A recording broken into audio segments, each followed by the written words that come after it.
Friends வணக்கம் வந்தனம் நமஸ்காரம். ஸோ இன்றைக்கி நம்ம பேச போகிற டாபிக் என்ன அப்படின்னு பார்த்தீங்க அப்படின்னா, ரொம்ப கஷ்டமான ஒரு விஷயத்தை நான் ஷேர் பண்ண போனேன்.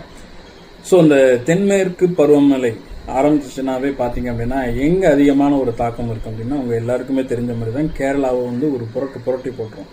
ஸோ இந்த டைமும் பார்த்தீங்க அப்படின்னா கேரளாவில் பயங்கரமான மழை பெஞ்சிக்கிட்டு இருக்குது. ஸோ மக்கள் பெரிய லெவலில் பாதிக்கப்பட்டிருக்காங்க அப்படிங்கிறது ரொம்ப மனசு கஷ்டமாக இருக்குது. ஸோ ப்ரை ஃபார் கேரளாவில் பார்த்தீங்க அப்படின்னா குறிப்பிட்ட ஏரியாக்கள்லாம் பார்த்தீங்க அப்படின்னா ரெட் அலர்ட் விட்டுருக்காங்க.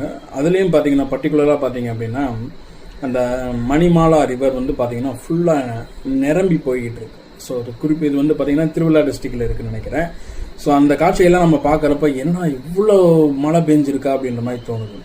அதுக்கப்புறம் பார்த்தீங்க அப்படின்னா இடுக்கி, கந்தலூர், ஃப்ளாஷ் ஃப்ளூட் இதெல்லாம் பார்த்தீங்கன்னா ஏரியாவே ஃபுல் அண்ட் ஃபுல் பார்த்தீங்கன்னா ஃப்ளூடு தான் இருக்குது. மக்களும் பார்த்தீங்க அப்படின்னா பாதுகாப்பான இடங்களை நோக்கி போய்கிட்டு இருக்கிறாங்க.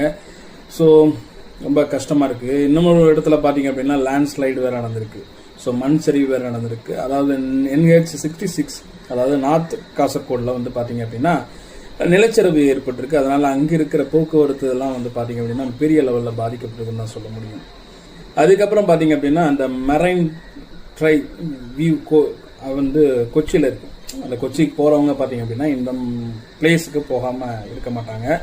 அந்த பிளேஸோட அந்த வீடியோ பார்த்தீங்கன்னா சமூக வலைதளங்களில் பயங்கரமாக வைரலாகிட்டு இருக்கு. அது கரு மேகத்தோட பார்த்தீங்கன்னா மழை அடித்து ஊற்றிக்கிட்டு இருக்கு கண்ணா பின்னாமான்னு. ஸோ இந்த மழை இப்போதைக்கு நிற்காத போல இருக்கு. இது இன்னமும் பல பாதிப்புகளை ஏற்படுத்தும். அதுக்கு முன்னாடி கவர்மெண்ட்டு அதே மாதிரி பார்த்தீங்கன்னா மீட்பு படை எல்லாமே பார்த்தீங்கன்னா ப்ரிகாஷனாக மக்களுக்கு பாதுகாப்பான இடத்துல கொண்டு போய் தங்க வச்சுட்டு இருக்காங்க. அதுக்கப்புறம் பார்த்தீங்கன்னா ஆலப்புழா, கோட்டயம், கண்ணூர், காசர்கோடு இங்கெல்லாம் பார்த்தீங்கன்னா வீடுகளுக்குள்ள பெரிய பெரிய வீடுகளுக்குள்ளே பார்த்தீங்கன்னா தண்ணி நம்பிருச்சு. இந்த நீரோட மட்டம் அதிகமாக மக்கள் அந்த வீடுகளில் இருந்து எல்லாம் பாதுகாப்பான இடத்துக்கு போகிறாங்க. ஸோ அதெல்லாம் பார்க்குறப்ப மனசுக்கு ரொம்ப கஷ்டமாக இருக்குது. ஸோ இன்னொரு முக்கியமான விஷயம் என்ன பார்த்தீங்கன்னா ஒரு 10 பேர் பார்த்தீங்கன்னா 24 மணி நேரத்தில் இறந்துருக்காங்க. முக்கியமான காரணம் என்ன அப்படின்னு பார்த்தீங்கன்னா நிறைய மரங்கள் இந்த காற்றுக்கு கீழே விழுந்திருக்கு அப்படின்னு சொல்கிறாங்க. அதே மாதிரி பார்த்தீங்கன்னா மணிப்பூர்லேயும் பயங்கரமான ஒரு மழை பெஞ்சிருக்கு. குறிப்பாக பார்த்தீங்கன்னா இந்த அருணாச்சலம், திபாங் வேலி ரேஞ்ச் பிரிட்ஜஸ் பயங்கர டேஞ்சராக இருக்குது. ஸோ ரொம்ப கஷ்டமாக இருக்குது. இதெல்லாம் பார்க்குறப்ப நமக்கு என்ன தோணுது அப்படின்னா நம்ம காடுகளை பாதுகாக்கணும்.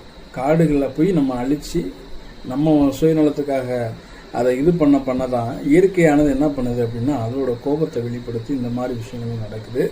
ஸோ இருக்கட்டும், ஒரு பக்கம் இருக்கட்டும். எல்லாரும் pray for Kerala and Manipur.